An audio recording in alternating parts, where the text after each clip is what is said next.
and County of Deeds, and I checked to see what you guys' covenants were. And it specifically says they'll be brought to the beginning of Cherry Blossom Right. unless you guys get together and say, Todd, it's about time we did an HOA. Yeah, we actually talked to him several times. I know, that's what I've heard. Testing. Testing. I mean, my We're argument good? with him, Right. he said, well, we don't want to destroy the road. This road, the road to the built-in subdivision are built to the same standards in a town road. Right. So shouldn't make any difference. Oh, okay. So what do we do next week, right? Even if the, I don't know. Because we can't fit that many trash cans. And they're big, aren't they? Yeah. I can put a month's worth of recycling in one, I think.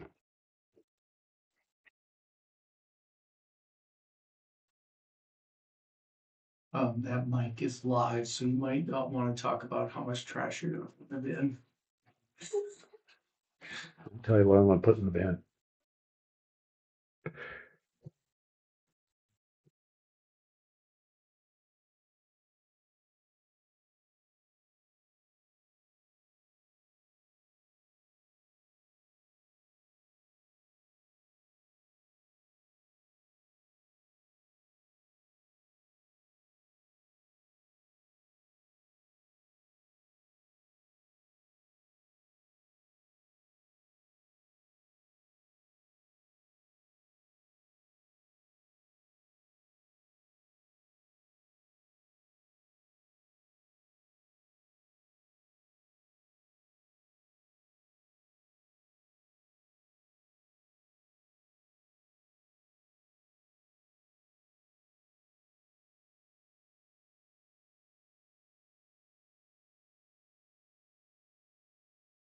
There is that clock ticking.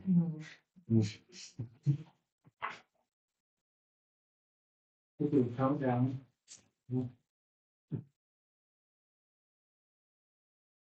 You have your eyes on it, George, so I'll let us know. I think we did. Good enough. Yeah. Okay. All right. Welcome, everybody, to the Wednesday, April 8th, 2026 meeting of the planning board. This is an extension of the April 1st meeting. It looks like we have a quorum here. And unless somebody would like us to sing a different song, we can get up and say the pledge.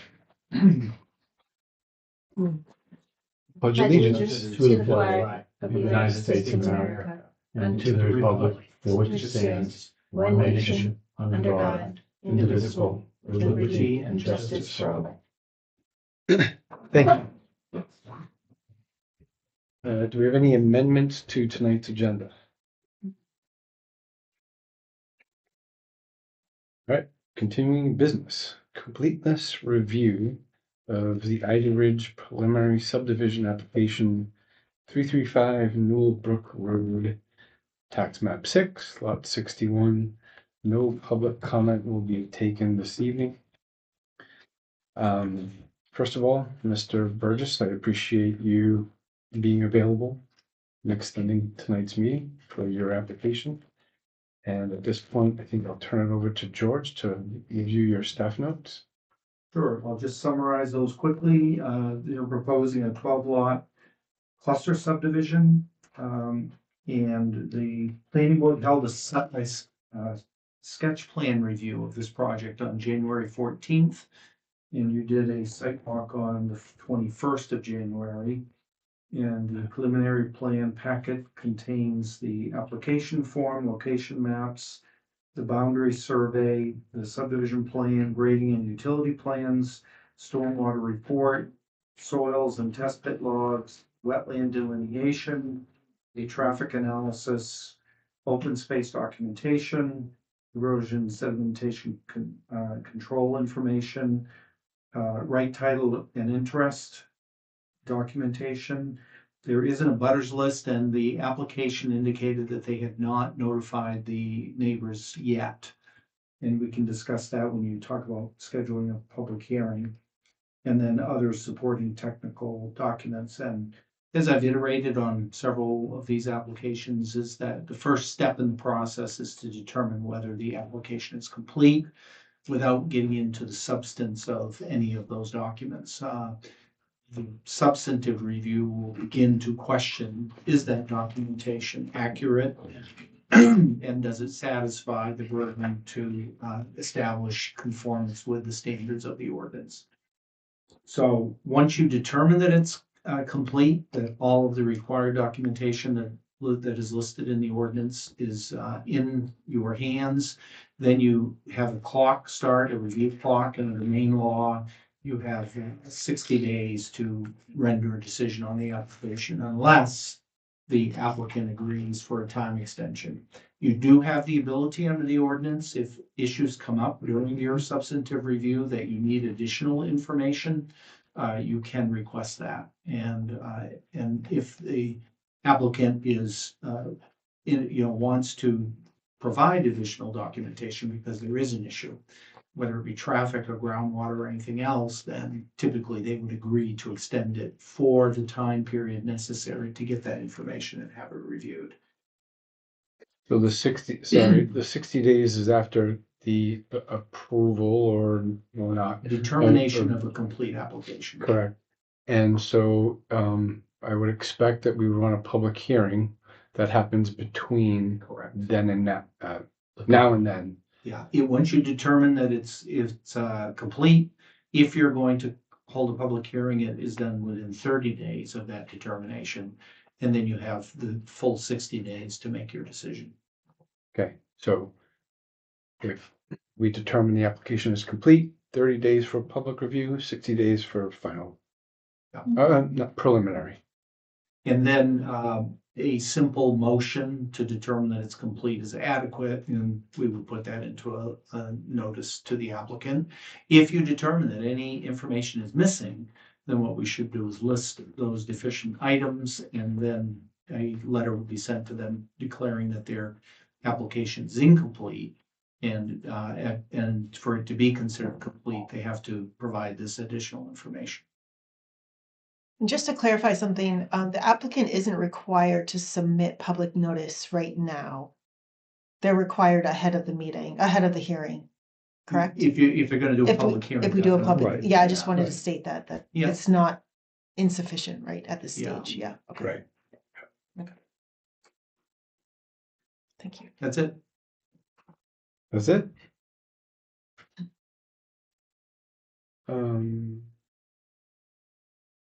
One thing I just wanted to bring up is since the April 1st submission, we did receive one other document, and it's the boundary survey that is included in this package. Just that was the only change we received.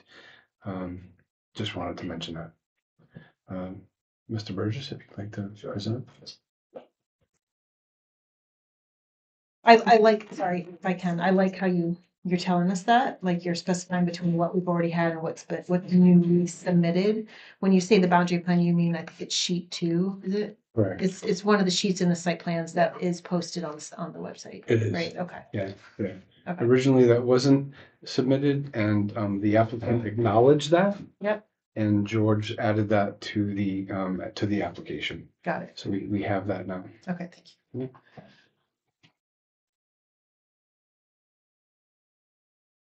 Good evening, Craig Burgess with Acorn Engineering. So the plan that we submitted, still a 12-lot single-family cluster subdivision. The feedback that we heard during the sketch plan was that we needed to better protect wetlands that were originally shown on the lots. And then we talked about another concept that kind of did that. So what we did is we kind of took the original idea that we presented and we shrunk down the lots to the greatest extent that we could while still meeting the 40,000 square foot usable area. That's really how we arrived at the concept or the plan that's now in front of you. So each of those lots has the 40,000 square foot usable area as defined by the ordinance. What we did to determine that was to subtract wetlands and easements from that raw acreage on each lot. We also, and to meet that standard, we had to shift the roadway, I think, like 10 feet to the north. So the roadway just slightly shifted. But it is generally the same as what the planning board walked. It's generally that same layout that we walked. There's really no significant changes there. The open space is generally the same as what we looked at on the site, what was originally represented in the sketch plan. As noted at the planning board site walk, the lot was previously harvested by the previous owner. So the current client acquired this land as it is today. So I know that that was discussed at the last planning board meeting last week, but I just want to make sure that that's not the case here with this applicant. And the intent would be that that open space is just left undisturbed so that in 10 years you start to see those trees coming up. And then over time, that eventually becomes a completely wooded open space as it's intended in the ordinance. The open space, when I originally looked at this site, I thought that it was important to kind of put those wetlands into the open space. There's a small segment of a unnamed stream, which eventually drains to Newell Brook. And also there's a potential vernal pool that was identified on the plans that's in the southeast corner of the site. That potential vernal pool will be checked this spring, which is, I think, the time period to check vernal pools is coming up within the next couple weeks. So that will be checked to see if it's significant or non-significant. But more importantly, the plan also, we designed around it as if it was considered significant. And we also tried to move that one lot, which is lot 8. We tried to shift that rear property line as far away as we could away from that vernal pool, just to further just promote just protection of that area. And we also trimmed the building envelope at that 250-foot buffer zone.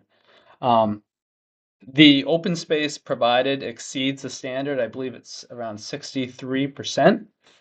There was a comment at the last meeting that we were potentially trying to meet our open space standard by that strip along the south side, but that's not the case. We could actually give that whole strip to lot 12 and we'd still far exceed the open space standard. So that open space standard, which includes that some upland area, it wasn't intentional. It was just really to kind of create a space between the right-of-way and that southerly property line. And what you'll notice is that area, there are 2 areas where we're trying to utilize it for stormwater detention. Those are generally the 2 low areas on the parcel. So and for stormwater management wise, we're looking at doing a detention basin in the southwest corner, which is right here. So this is one of the low spots of the site. It's the ditch line. So this detention basin right here, it's discharging out to the roadside ditch. So we know that there's a neighbor close by here. So we wanted to pay attention and to that. And we're also proposing like some landscaping and like a pretty dense hedge of arborvitaes so that that area is completely screened. There's also another low spot on the site here, so we're proposing another detention basin at this location, again, just to detain the runoff, and then that detention basin would ultimately overflow, discharge into that nearby wetland, which is identified as one of the other points of analyses in our stormwater report. About half of the roadway drains to those 2 basins. The other half drains out to the east, which goes out to the open space. So the ditches along the roadway eventually go to level spreaders, which will discharge runoff as sheet flow back towards the open space and that larger wetland complex on the site.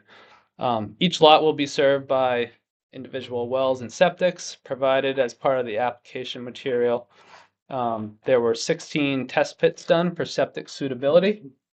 There were, on a couple lots, there were 2 test pits evaluated, and the reason for that is when it fell within that 12 to 15 inch groundwater range, they just did another test pit just to make sure that there was appropriate soils out there for septic. And those test pit analyses were provided as part of the application.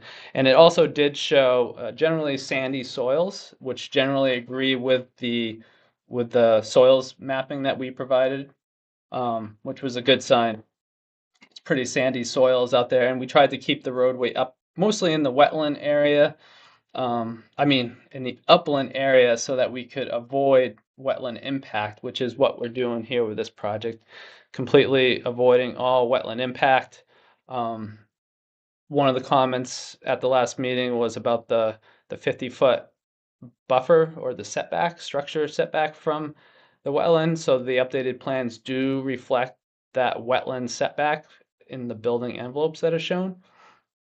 So this project, because we're avoiding wetland impact, the area is below 1 acre of new impervious surface. We're not required to go to Maine DEP with any type of either stormwater law or wetland NERPA permit. Also, because no wetlands are impacted, Army Corps standards don't apply. Because we're not impacting any wetland. The Army Corps rules for wetlands have changed. Something the board may want to be aware of is jurisdictional and non-jurisdictional wetlands, and that's when there's connectivity to waters of the United States. So in this case, they would be considered jurisdictional wetlands because they're directly connected to a stream. So in this case, we're not proposing any wetland impact, which is great for a project. You don't see that too often nowadays in Maine. Lots are becoming harder and harder to come by with minimal wetlands. So I think the site layout does a good job. And again, we did try to reduce those lots down as much as we could while keeping that buildable area. And each of the building envelopes that we show are generally good buildable areas for each of the homes that we show on the plan. However, those homes are for illustrative purposes. We'd like to provide some flexibility to the builder to situate the homes within that envelope. But generally the home locations that we show, I have a good idea they'll end up around that same area because the test pits that we did considered those locations. So I guess with that, I'll open it up to the board for comments. If you think there's any application material that we missed here. Well, I think we need to go through the application. Just let me start with the board. Any questions on the application itself and whether or not you see anything that's deficient? Yeah, I have a couple things. On the application itself, just curious, acreage wasn't noted in the application. It is noted, I think in your written, Yeah. but it just wasn't noted on the application itself. Just It was left blank. I should own that. Yeah, we just talked about Okay, that you earlier. can own it. Okay. The application form, which I prepared using Adobe Yeah. to make it a fillable, those boxes, if you check on yours, it's a check mark instead of being able to type in Yeah, text like okay. others. So I fixed that today on the website. Okay, So cool. that's why it's not on there. Got it. Thank you. My So- bad. So in general property info, section C of that app, maybe like 6 lines down, it says total acreage of parcel. And it was noted right there, 46.3 acres. Okay. Yeah, it just, the one I'm looking at It was, yeah, I know. is It's blank, blank. That's what I but so have. you're That's- saying that's you fine. had it in yours? Yes. Yes. I understand. Under Okay. section C of the application. Perfect, okay. It was just a note, like I said, it's also noted elsewhere in the application on site plans, things like that, but I just wanted to bring that up. I have a bunch of other questions, but I wonder if we should just go through our questions and then go through, or would you This is rather- about the application right now. Okay, So if you have any application questions, comments, concerns, let's go through them. one of the questions has to do with liquidation harvesting. I understand that. Where is it now? Has any liquidation harvesting of timber occurred in the past 5 years? I understand that the landowner pretty much just bought the land. Yeah. Any timber cuts was done previous, but was that liquidation harvesting? Like, I don't know if that answer should be yes. Where is that? Is that on the application? Same, it's just a couple under Yeah. the acreage one. Same page is on the application. Is that liquidation, like, Well, my understanding of liquidation harvesting is you take all the timber off as opposed to selective selective cutting. cutting? Okay, So, This was more selective cutting, wasn't it? Like they left some? There's some trees out there, yes. Okay, now, it it's may or not- may not constitute liquidation harvesting, and if you want the applicant to give some determination of whether it triggers, how long ago did it happen? And does it qualify under the forestry rules as liquidation or not? You could certainly request that additional information. okay. You don't remember that cold January day? She blew us off. That's why you brought it up. Yes, I was not there. It was cold. I haven't seen that site. It doesn't. I'm not really bothered by it. I just wanted to point it out. I wasn't sure the definition of liquidation harvesting and this site, so sounds like it was not liquidation harvesting.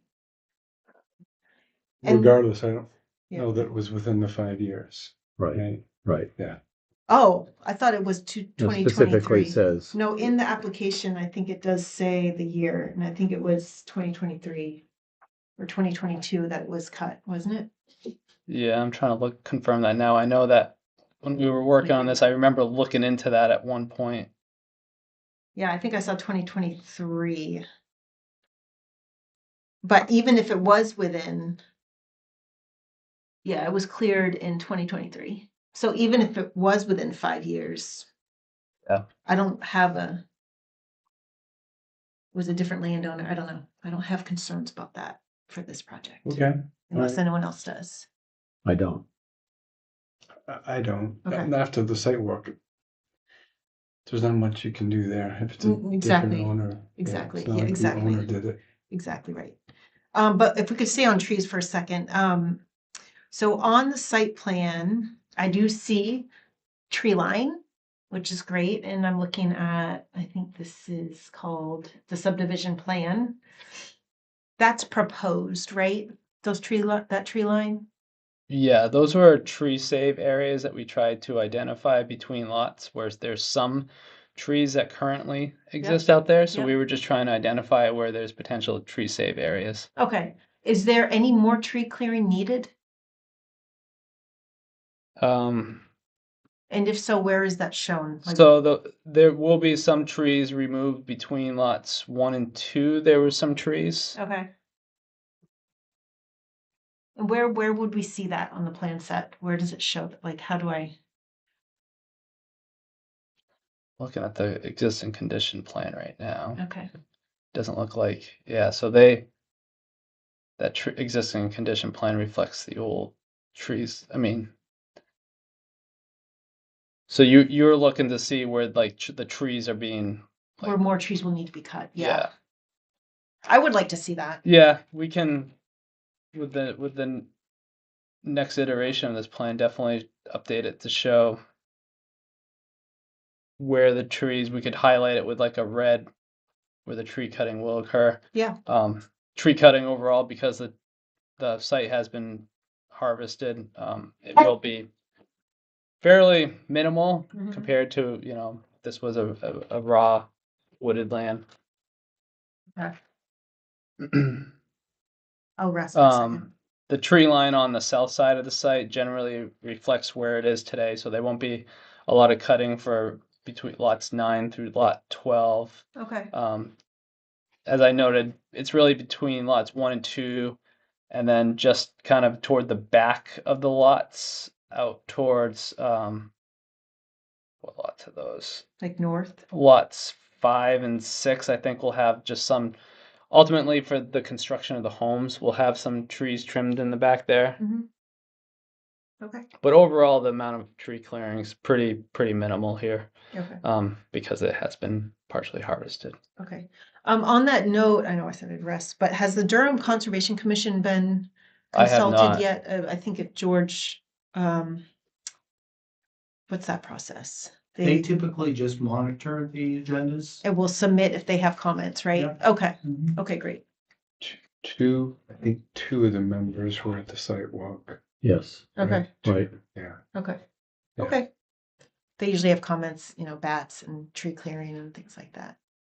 You had mentioned on the buffer between this lot and the neighbor that you're gonna use arborvitae trees. Yeah.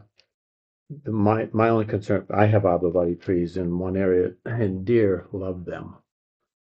I would hate for you to plant them there and have them not survive. Yeah, So it's just one of those, something to think about. we can look into an alternative there. Yeah. I know they grow quick and they provide a good buffer. And And- they'll trim them Yeah. 4 feet off the bottom. Yeah, I can look into that. The other tree species that's good. I'm not a landscape architect. We have landscape architects at my company that can provide another recommendation for a tree that can grow pretty quick and be a good buffer. A good species to think of is the green giant. Yeah. That's almost deer resistant. I think that's a species. Okay. There's some out there. Okay. Yeah, you will note like we're showing up to 44 of them, so we're trying to provide a pretty good buffer there. Yeah, I Recognizing that totally agree. the neighbor's right there. Did you indicate anywhere whether these homes were gonna have fire suppression or a fire pond? They're gonna have sprinkler Okay. systems I that didn't see that. should have been noted. I think it might be a note on the plan. That could be. I did not see It it. is. Is it? in the plan? Yeah, Yeah. this was brought up. Yeah, it's note 16 on the overall site plan.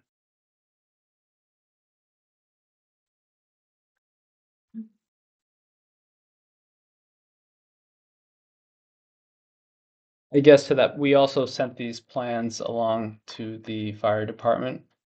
And I guess I just want to confirm that note meets their standard.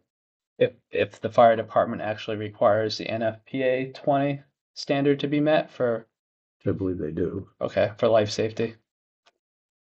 You might want to follow up on that. Yep. Just to make sure that they're okay with it, but that's the direction that the town would prefer to head into. Yep. Another item I didn't notice was a readiness to serve letter with our solid waste hauler. Casella. Yeah, Casella. I can. Is that a requirement for preliminary completeness? But I can certainly reach out and get that. It's not even a requirement yet. Not yet. Okay. Not yet. It will be potentially on June 13th. But for final, or was it prelim? Are we adding They it to- just need to state what they're gonna do at this stage. at this I would stage? strongly Yeah. recommend it. Yeah, I've done that now. Well, Maine DEP site location requires that ability to serve letter now. So I'm familiar with the contact at Casella to get that info. Okay.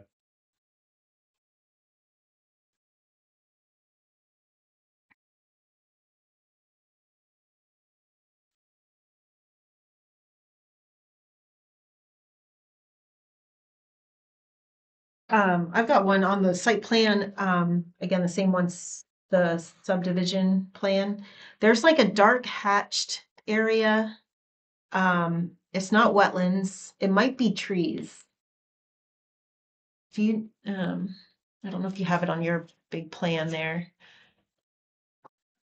It's kind of like dark hatched, like dots. Oh, it's not, yeah, right here, this. Oh, so that is where wells can be installed on the lot. Oh, So okay. that represents the areas on the lots that are outside the 100-foot well exclusion zone. Okay, got it. Yeah, sorry if that wasn't. It's probably on Um, there somewhere. I just, It should also be noted a couple times on there. But yeah, that's what that dotted hatch represents, where the wells can be Okay. installed. okay. Where were the test pits done? Can you, are they on here? Yep. Do they show So up the here? test pits are, they show better on the plan and profile drawings, but you can see like these Yeah. little symbols at Okay. each of basically where each of these squares are shown. And so this is where the proposed septic is Yeah. going. Yep. And so there was at least 12, is there 14? 16. There were 16 16. total. So like in areas like this one, Mm-hmm. in areas where there were 2, that means that one of the test pits showed like groundwater within that 12 to 15-inch range. So Yep. they just wanted to do another test pit to see if there was some deeper groundwater at another location on the site Okay. or nearby. Because I will note that this area right here is really where the wetland is, which makes sense, is I think a poorly drained soil. And having like standing water, surface water is common for that type of soil. It's not very poorly drained. It's just poorly drained. So when we get into the review of the subdivision, lot requirements, but I did just want to note that I'm kind of surprised that those test pits worked out okay, but sounds like they did. Yeah, up in the upland area, it's actually sandy soils, Yeah, surprisingly. yeah, I would have thought, similar to you, that it would have been like a silty type Yeah, soil, even in the yeah. uplands, but it was actually like a sandy loam. yeah. Is there anywhere on any of these plans where the types of soils are shown? They're in this submission. I saw the map, but I mean on the site plan itself. It's on the drainage plans we show it. Oh, okay, They're at the tail end of the plan set. okay. Perfect. I'll take a look at that. Thank you. But I could certainly Oh, I add see them. them to the overall site plan if that's No, I think the last sheet, the colored one. There's two Yeah. sheets Yeah. that kind of show that. Yeah. Okay. Mhm.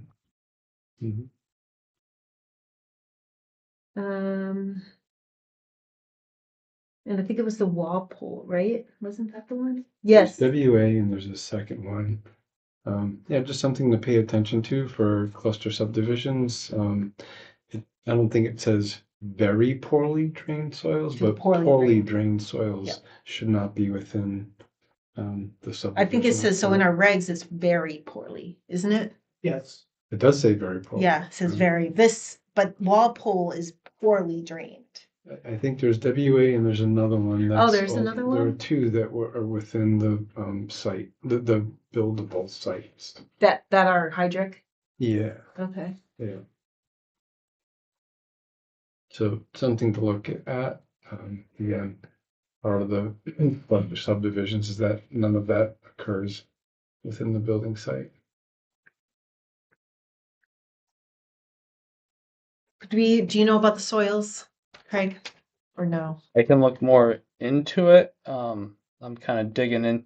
I'm looking at the map right now. Okay. All I saw was Walpole was hydric, and then I didn't see any of the others that were. But I was looking at the physical report that's submitted with the application. I know that Buxton and Scantic are generally poor soils. I didn't.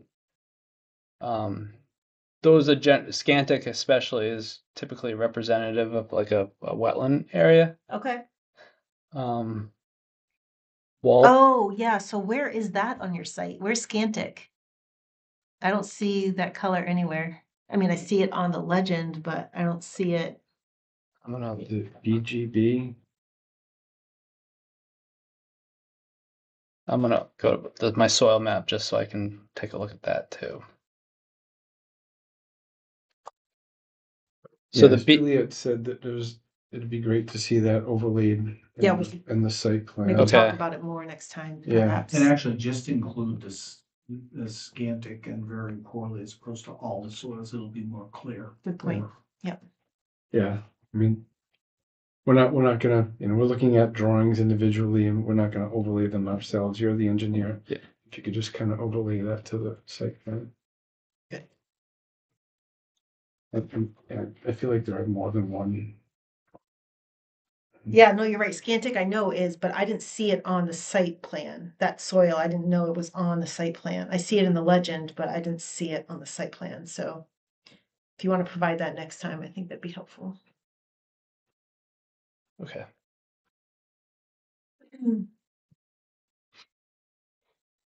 Anything else, Juliet? Mm-hmm. All right. No waivers are being requested at this time, right? No, unless the board sees anything that we should be asking a waiver for, but at this time, no. We can get into that maybe when we go through it, but just wanted to make sure you weren't requesting any. And yeah, as you mentioned, I think in your application, it does say that the vernal pool assessment was going to be completed this month. Yeah. If it is noted as significant, I know MDIF&W is proposing, or not proposing, they're recommending that lots 8, 9, and 10 are without that 250-foot buffer. So if it's not, If it is significant. if it is significant. Yeah. And we can cross that bridge afterwards. I think that's fine, but I did just want to have that discussion of, what you have mapped it out. We see where it is. MDIF&W came back and did say that they do recommend that the 250 setback is pushed out of those 3 lots. Did they look at the earlier iteration? Or I think just- they did. Because I think the Um, consultation was done a while ago, right? Cause the earlier one had those lots extending right. Yeah, away, the lots right in were- buffer.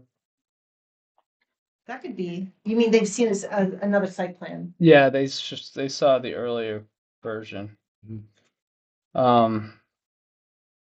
So yeah, that vernal pool assessment will be done this spring. The plan that we have in place does show how we're considering it being identified as significant.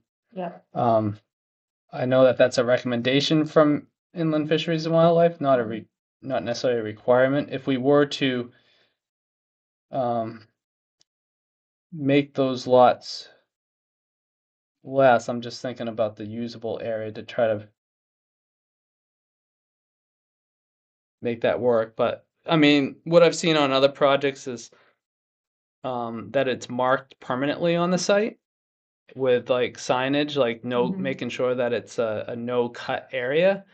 And then in the plan that's ultimately recorded at the Registry of Deeds, it has very clear notes and requirements that the owners of those lots would receive. That makes it clear that when they buy those lots, this whole area is a no clear area. Yeah. A lot of times when there aren't requirements for subdivisions to convey that plan over to owners. But I think here what could happen is like that tree area we could identify a no clear area and it could be permanently marked with signage Okay. out there, as well as making sure the recorded plan it's very clear too. Because if we were to completely alter those lots, I'm just worried about the amount of usable the land upland area available for each of those lots to meet the town's definition.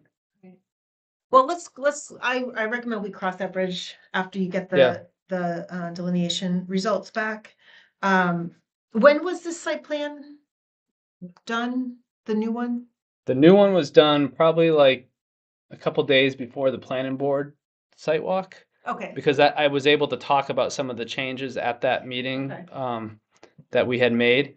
So I can certainly reach out if it becomes significant. I can certainly reach out to Inland Fisheries and Wildlife and share the revised plan to get their feedback. Yeah, maybe with a proposed, like, I don't know if we want to call it a perpetual easement or something like Yeah. that. Yeah, I'd like to hear that, see that. So I don't know, George, if MDIF&W reviewed the new one, their consultation letters to either That could be January a- 7th. That could be a preliminary approval condition. Absolutely. Yep, absolutely. Well, thank you for considering it and talking through it. Does anyone have any other comments on that part? I don't.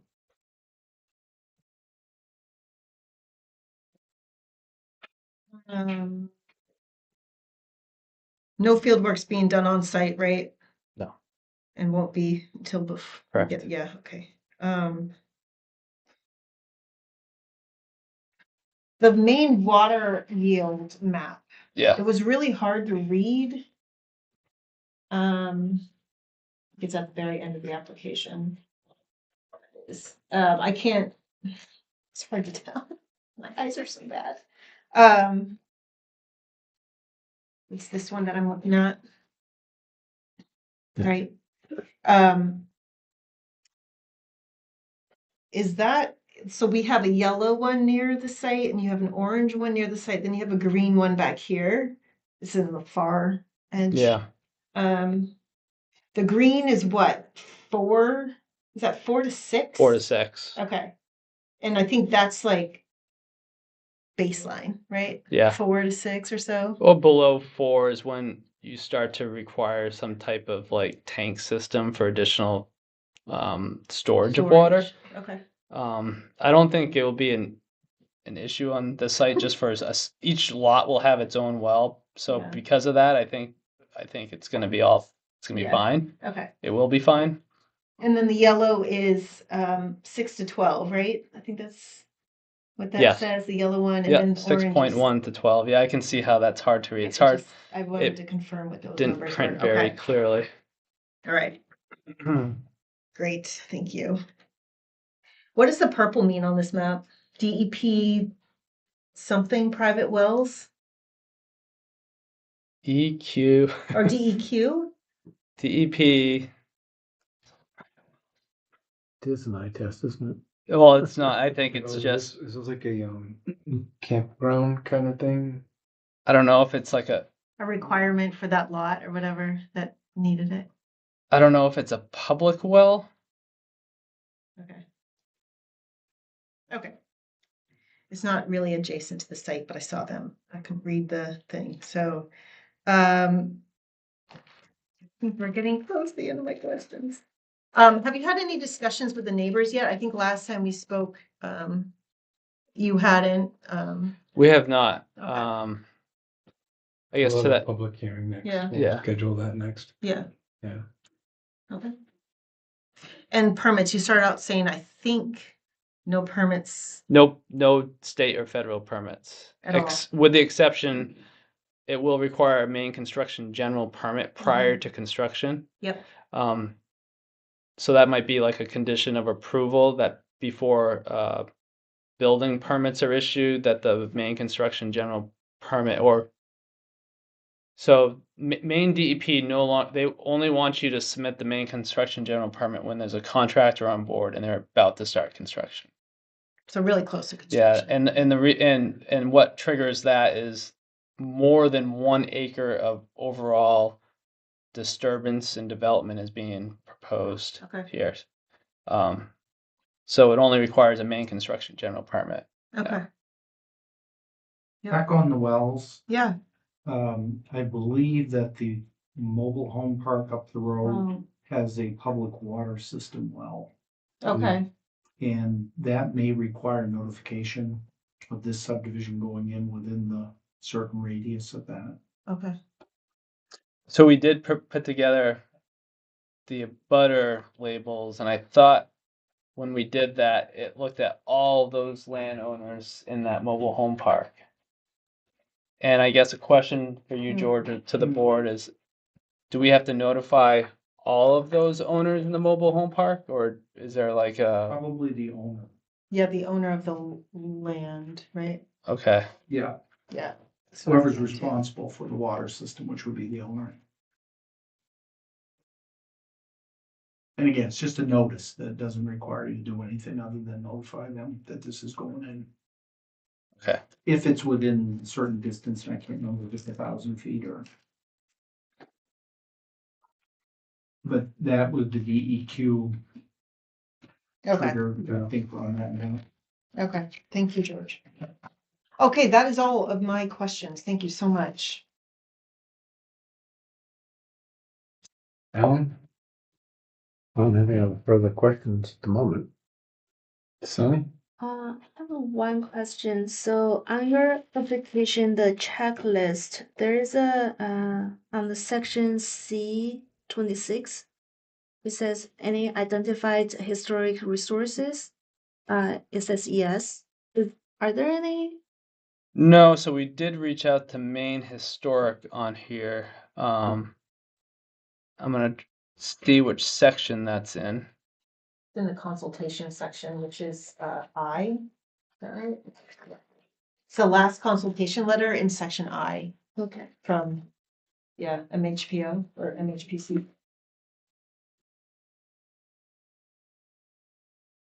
And So they didn't identify any historical resources around this project. Gotcha. Thanks. That's typically how we handle it. Oftentimes, they'll flag if there was either if there's known historic homes in the area. Oftentimes, when there's a stream nearby, if that stream, if there's evidence that it was ever historically settled upon, they'll flag like a phase 1 archaeological. In this case, they didn't see anything of any resources in or around this property. And just to clarify, the yes means it's checked. It's not that there is historic. Okay. Yeah.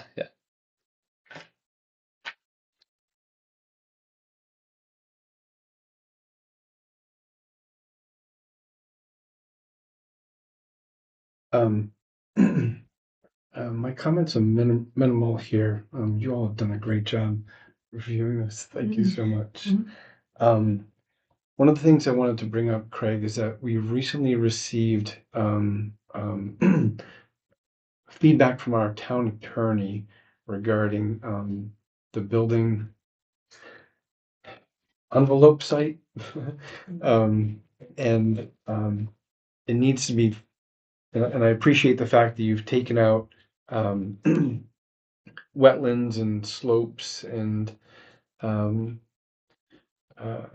but it needs to be an envelope of George's envelope, right? I still Yep. 40,000 contiguous minimum of 40,000 contiguous square feet.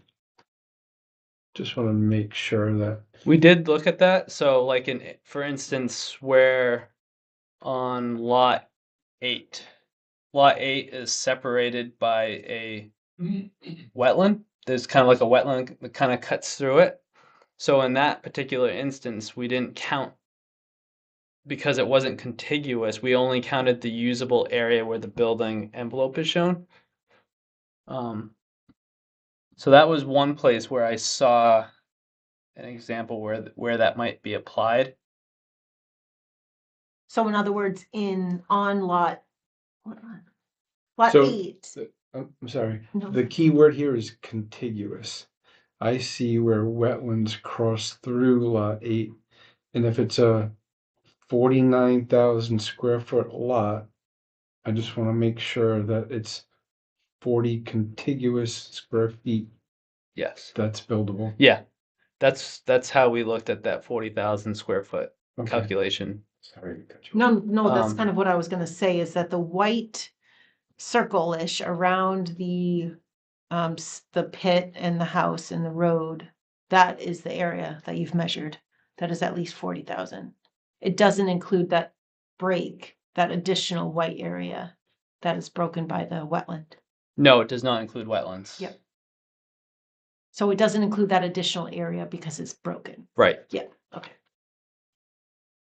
And then in areas like at the end of the road, you'll see like some drainage easements for like the level spreaders. Those were taken out as well. Does that area need to be taken out for drainage easements? I just want to back up and I want to make sure we're Yeah, on the no. same page. This is we have 3 cluster subdivisions on our plate right now, and I want to make sure that we get this right for everybody. Lot 8, from what I see, is 49,079 square feet in total. Yeah. And Well, oh wait, no, sorry. Lot 6. I was looking at, for some reason, thought it was 8. Lot 6 has the wetland going through it. switch Lot- gears to 6 here. 6. And you're right, lot 8 does also have a wetland. So lot 6 is one area, and so is lot 8. So lot 8 doesn't include that little piece in that corner. But lot 8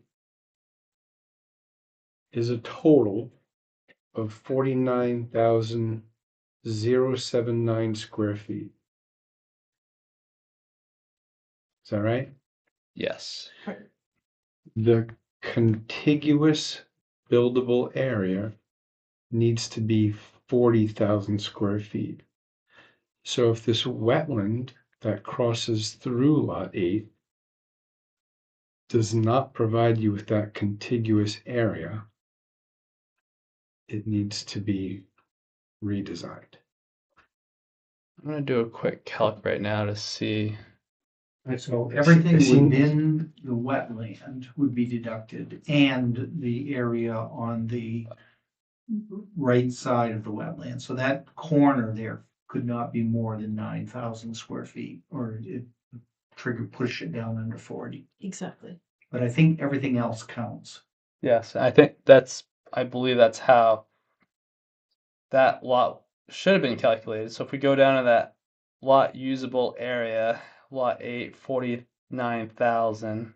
Hold on. It's at the middle bottom of the Yep. sheet. Yeah. So Are we you have taking out wetlands? Okay. Okay. And just as a reminder, on the last project, we are gonna have the peer reviewer check those numbers. Yep. Yeah, Craig, we will probably ask the same of you all. Yeah. Just to have that peer reviewed. Oh. Just want to bring you up to speed on that. It's kind of new information that well, you were here. Yeah, and that was something I kind of when I heard you we talked about that during the sketch plan. And that was something that I did pay attention to when I prepared this revised layout plan. I really wanted to make sure we hit on that. Good. Thank you. So I will double check that. Um, But to your point around that, so we had some discussion around the vernal pool. I was just gonna bring. Will that the up. can the vernal pool upland area be counted toward that calculation? Where in our ordinance is this listed? Do you know off the It's- top of your head? Section 6 three- point, 4.1.8, 4? 4.1.1A or A1 is the overall 40,000 square feet of buildable area, That's for all subdivisions. including cluster, correct? Okay. Yeah, So 4 and point- so under that standard, you must deduct areas in resource protection, wetlands, or slopes greater than 20%.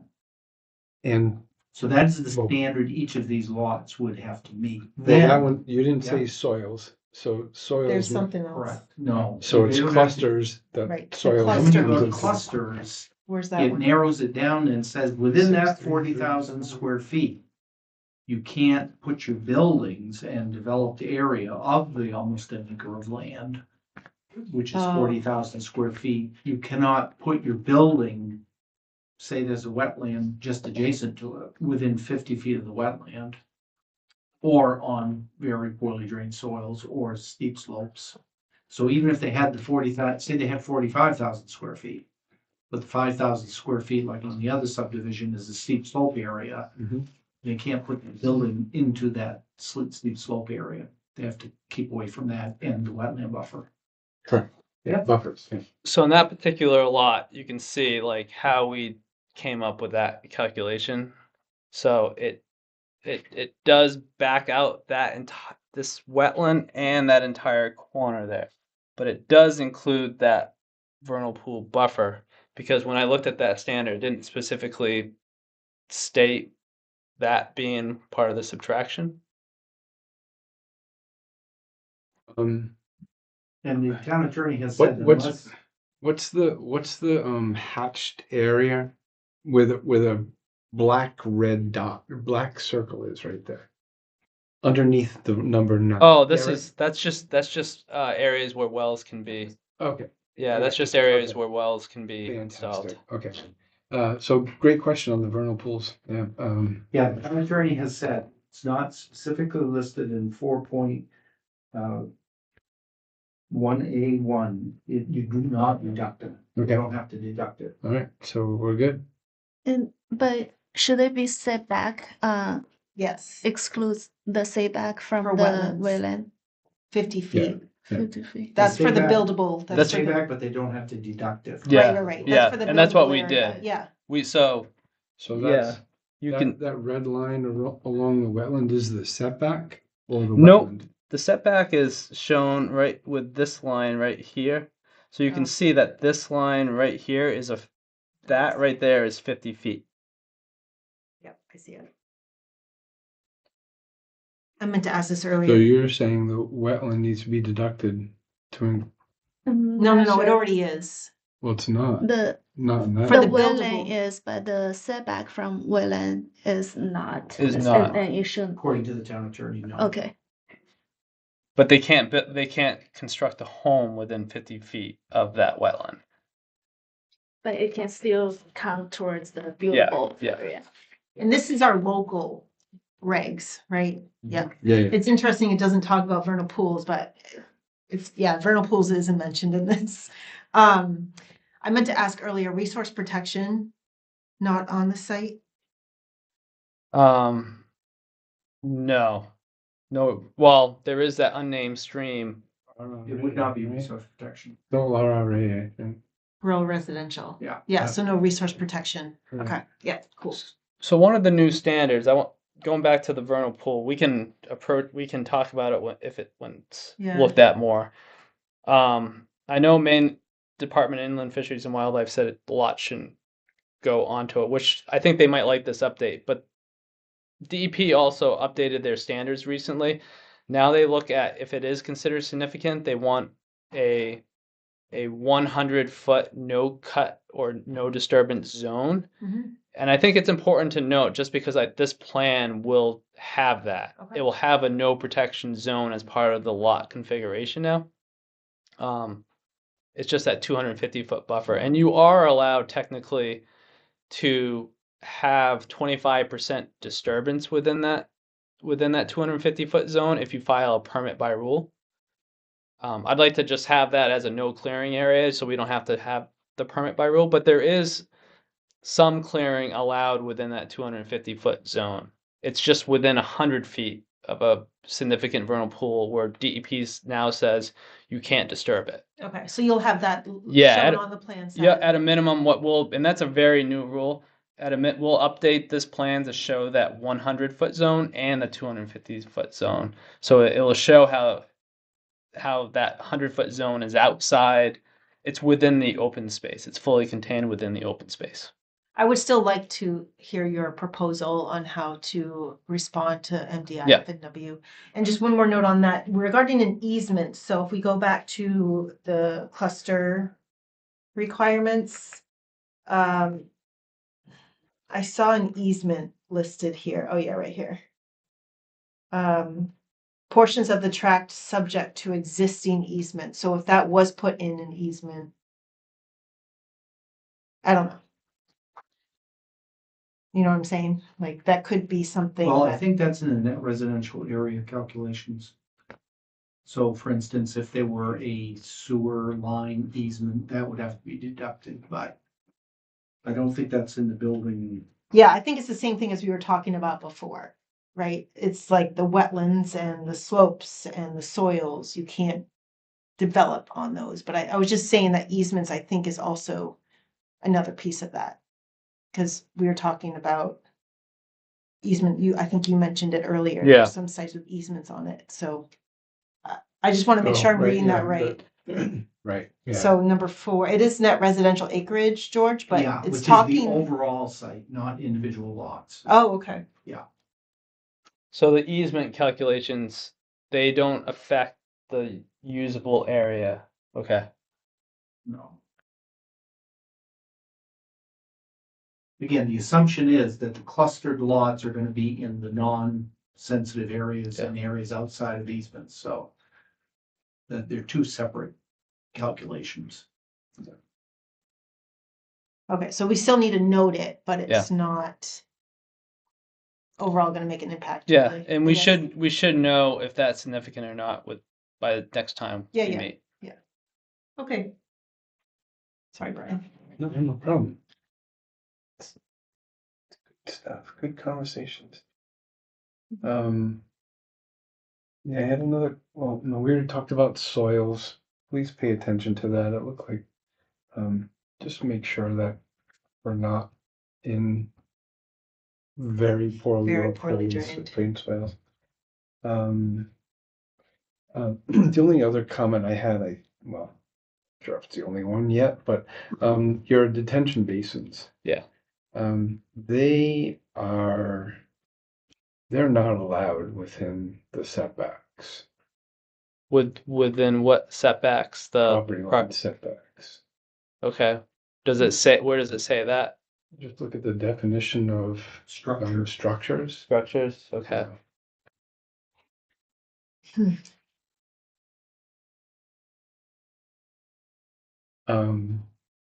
And getting back to cluster regs,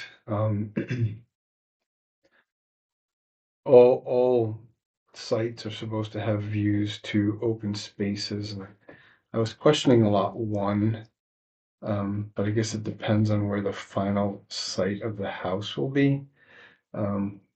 Maybe we want to make sure that that house is sited so that it has views to open spaces.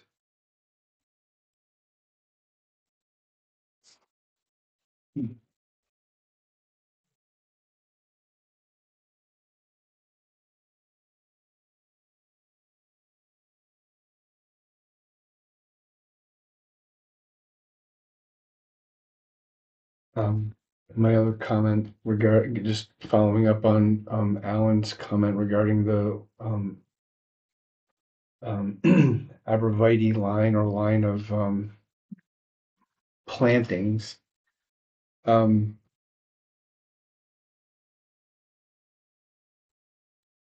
don't know if that needs to be extended further back because we don't know in the future what's going to happen to the lot beside you and whether or not that planting line should go further east, plan east. I'm not sure how to really deal with that, but Can you explain that a little more, Brian? yeah. So right now, if you look at what drawing am I? C1. Yep. So beside on the south side, Mm-hmm. there's this plant Yep. line that they're proposing, 44 arborvitaes, and it's to meet the requirement of a tree line Mhm. between properties. Yep. And it just kind of randomly stops. Oh. And it's to screen the neighbor, but the property line for the neighbor, I'm not actually Yeah. sure how far it goes, but I'm not sure whether or not that should be extended further. Okay. What does our ordinance, our new ordinance thing say? Didn't we add something about buffer? Roads. This Oh, road that's a buffering, road. this is different Okay. than a, So we don't have anything.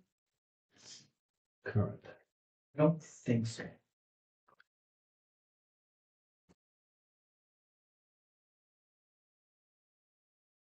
See what you're saying, Brian. So you're saying potentially add a buffer all the way.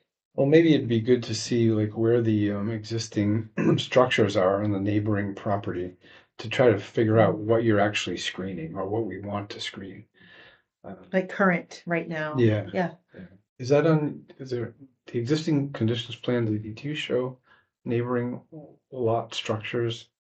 No, we can add that to this plan. Okay.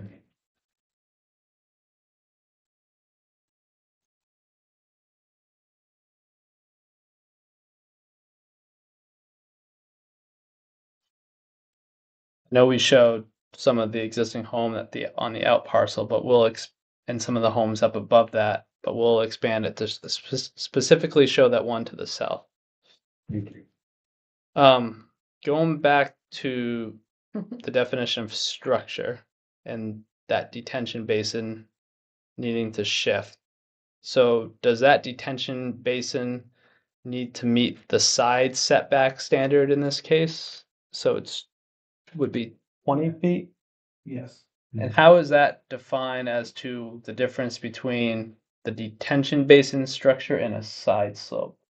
Is it to like, That's a very good question. so if we're proposing So in this particular detention basin 1, we're proposing there's 2 feet of detention. I guess would we go to like the embankment in this case is where that 20-foot would apply? I just want to make sure I'm clear because that will require a slight redesign of both of these, and I just Yeah. Do you have a section or a blow up floor plan of those that shows the property line in relation to the, I do not. yeah, But okay. in this like here, like where this is right here, that's Yeah. almost 16 feet to the embankment line. The rest of it is kind of like just like some excavation work associated with it. So the actual structure itself to the embankment is currently about 16 feet. So, do you have the definition of structure? Yeah, I'll look at it. Yeah. Yeah, because I think the definition of structure means anything that's from ground level down, anything that, let me see here. Yep, anything constructed or erected with a fixed location on or in the ground Yeah, or attached to something having a fixed location on or in the ground, excluding driveways, walkways, patios, and other paved surfaces, and fences and stone or brick walls used for area separation, not as part of a building. so yeah, in my opinion, and you're welcome to get legal opinion if you wish, but that whole thing is within a buffer and cannot be in the buffer. And that buffers the side setback being 20 feet. Okay. What I would observe is that if you think about a stormwater detention basin, what portions of the basin are functional? Yeah. And what portions are just grading in terms of the topography? So clearly, if you had lawn there, the lawn would not have to. Once you get into this structural functioning, which one would argue that the highest level of the water treatment or detention would be part of the structure. But the very periphery, and what I was looking at is the septic systems, I think would be a good parallel. So within the septic system, you have the stone bed, and then you have the grading beyond that. So this clearly the stone bed with all the piping in it would be structure. Question whether or not the slope extensions, which could go a long ways, Yeah. depending on the topography, would those have to meet setbacks? I don't think most reasonable people would say that. This To me, might, it's part of the structure. I mean, you have to Yeah, do you that to can make the argue both structure ways. in as a whole. Yeah, I think it's a really good question for legal. let them make their case. Yeah. Yep. If you wish, if you can find a better way to do it, that'd be great, but I just don't see that. No, that's a good comment. Detention basin 2, we can definitely easily rework that to narrow it up or there's like inlets that control the water, so we can maybe increase the inlet elevation 4 inches, and that might solve it, so we can narrow it up. The other one, detention basin 1, I'll just have to take a closer look at because that was a little bit more challenging to design just to get the peak rates to work good. But I'm confident I can rework it and protect the 20-foot buffer. Setback, sorry.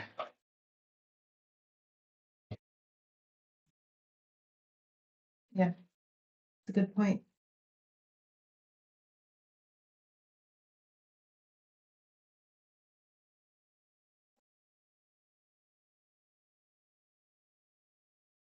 Okay. Anything else? So, next we need to schedule a public hearing. Yeah. Okay. How's our next meeting looking, or is that too quick? That works. Mr. Burgess, do you think you When- have enough time to notify abutters and be prepared for a public hearing at our, oh, jeez, May. 30 days? No, wait, we're off schedule now. So it's gonna be mid-May, Well, we can do it earlier. No. You go with your regular May meeting. but we have 30 days from today. within, you have to Within. do it Within, within okay, 40 all right. days.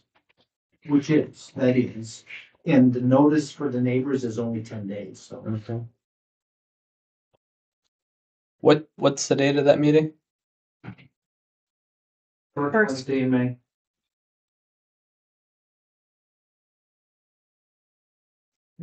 May 6th.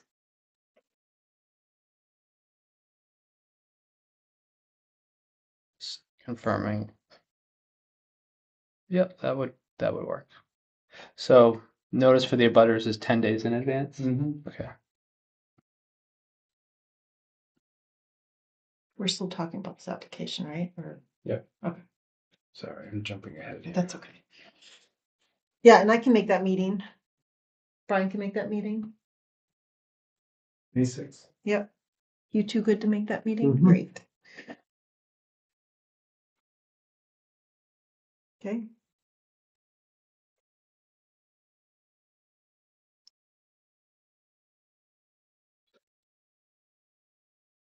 For that meeting, is it recommended to submit any additional info, or is the current application that's in front of the board sufficient to get Depends to? if they determine it's complete. Okay.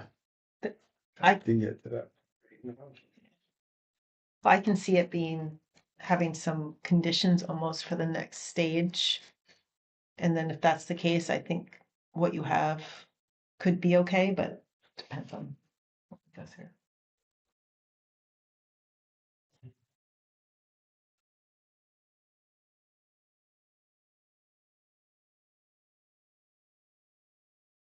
Okay, I'm ready to hear a motion if anybody's ready to make one For what? for the app, for a complete application Okay. with or without conditions. Oh, okay. It should be just the determination that it's complete. If it's incomplete, state what they need to submit. If it's just guidance that you've given, which my sense is, then any conditions would be put on the preliminary approval, I think. Okay, so we should discuss that.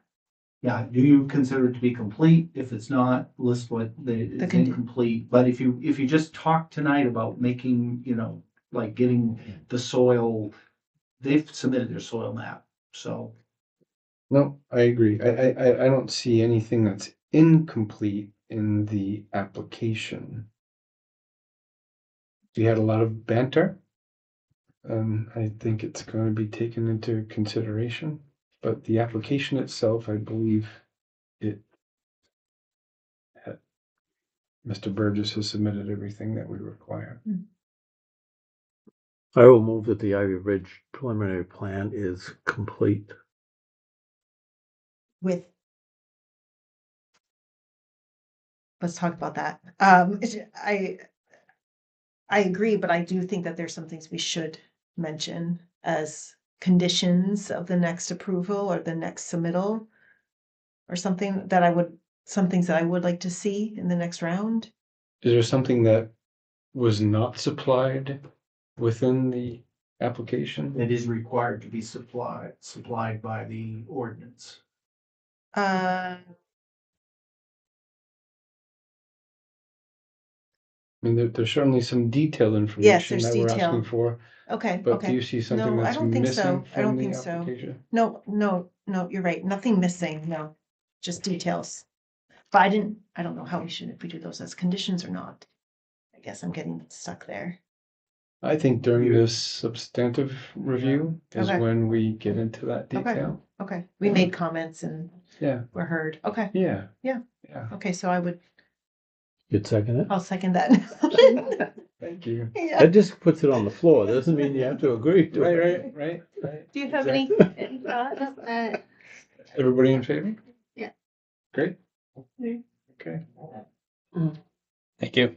Yeah, and I'm fine with the comments. We'll start looking at those detention basins too. Thank you. Thank you. Thank you, Thank Greg. you. Appreciate it.